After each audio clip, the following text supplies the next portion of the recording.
Hey guys, welcome to Priceless B Movies. I remember this was back in 2009, it was the summer of 2009.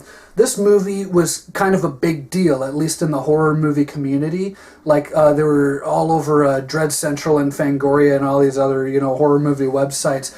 A lot of what people were talking about was this film because it kind of seemed like The Omen or The Bad Seed, this evil child movie, but no one could tell kind of where it was going to go. There was a lot of mystery surrounding the script and surrounding what the basic point of the movie was going to be. And then, of course, we all saw it and had one of the best twist endings since Seven, which blows me away that there was all of this mystery and all this kind of talk leading up to the movie.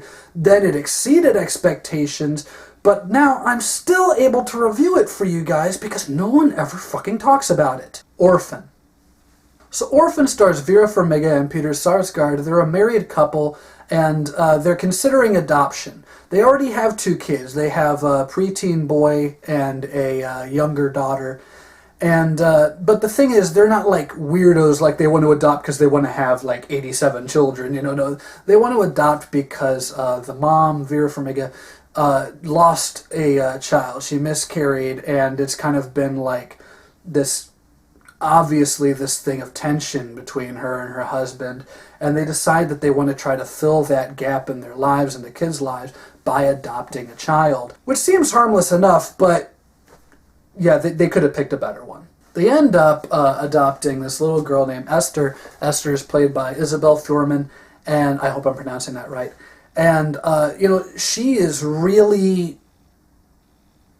proper, I guess is how I would describe this girl. She's really proper. She kind of dresses like little Bo Peep, and, she's really mature. She uses words that a lot of kids probably wouldn't know. She's just really mature for her age and really proper. It's almost like having like a living doll. That's how I could describe this girl. She's this proper living doll. And it's really off-putting at first, but it doesn't really seem to bother her the way she comes off, and it doesn't really seem to bother anyone else in the family except for, maybe the boy. Now, I'm not going to consider it a spoiler to tell you that this little girl is bad news. This little girl is not what she appears to be.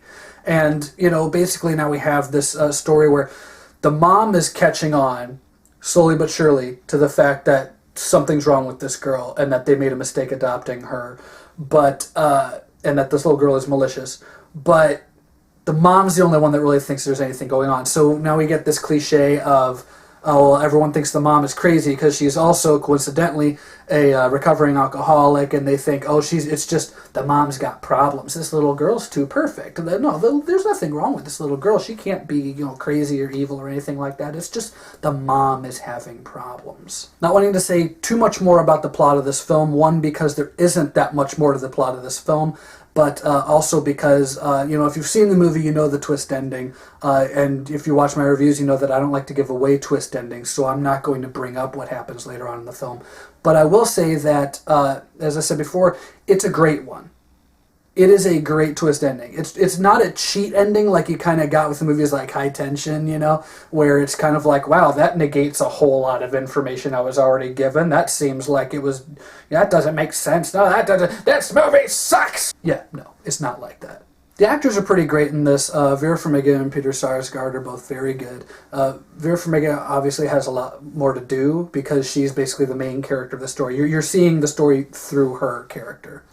Some of the supporting cast is really good. CCH Pounder shows up as the woman who runs the orphanage that they adopt Esther from. And she's not in enough of the movie. She's such a great actress, and it's always great to see her in things, but I wish that they had done a little bit more with her. The real great acting in this film is from the kids, specifically from Isabel Fuhrman as Esther. It's one of those performances that you watch it the first time, and then you kind of want to watch the movie again because knowing what you find out about her later on, you kind of want to watch it again and kind of have fun with it, kind of like we did with The Sixth Sense back in the day, where it was like, wow, that ending is really cool. Now let's watch it again and see how that makes sense. So, you really get a lot more out of her performance, I think, the second time you see the film. Equally good, though, is Ariana Engineer, who plays Max, the daughter of this couple. Max is mostly, if not all, not completely deaf. So she communicates through sign language, which means that she's not always able to communicate when she's in trouble. So this leads to a lot of suspenseful scenes, like where she takes her hearing aid out and the film goes completely silent, and you know that something's lurking or something might happen to this girl, and she conveys the emotion of being frightened so well that you really are concerned for her and her brother.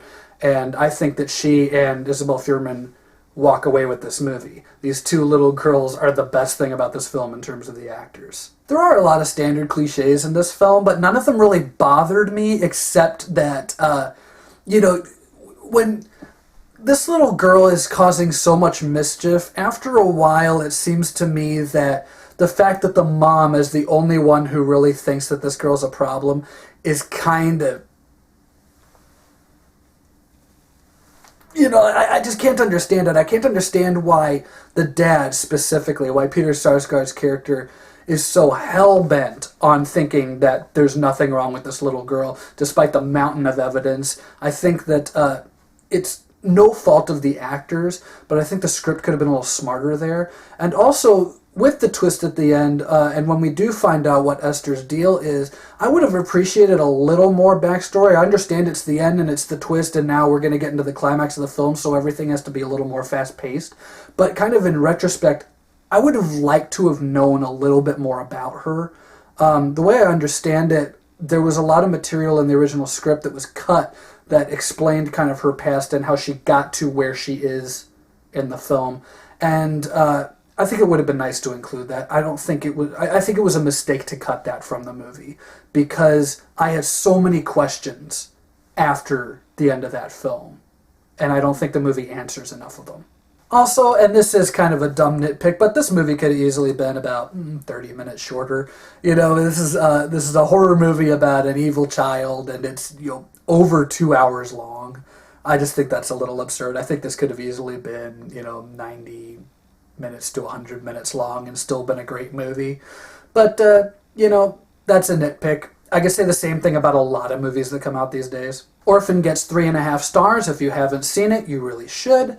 This is a very smart horror film and a movie that I don't think enough people know about, and I think that a lot of the people who do know about it don't give it the credit it deserves. So if you haven't seen it, go ahead and check it out. That's my review of Orphan. Stay tuned, I got a lot more reviews coming your way. Also, if there's a movie that you can think of that's either underrated or overlooked by mainstream audiences or critics or both, and you'd like to know what I think about it, let me know in the comments section and I'll see what I can do about finding a copy of that movie and putting up a review for you. Thanks for watching, and stay tuned for more Priceless B movies.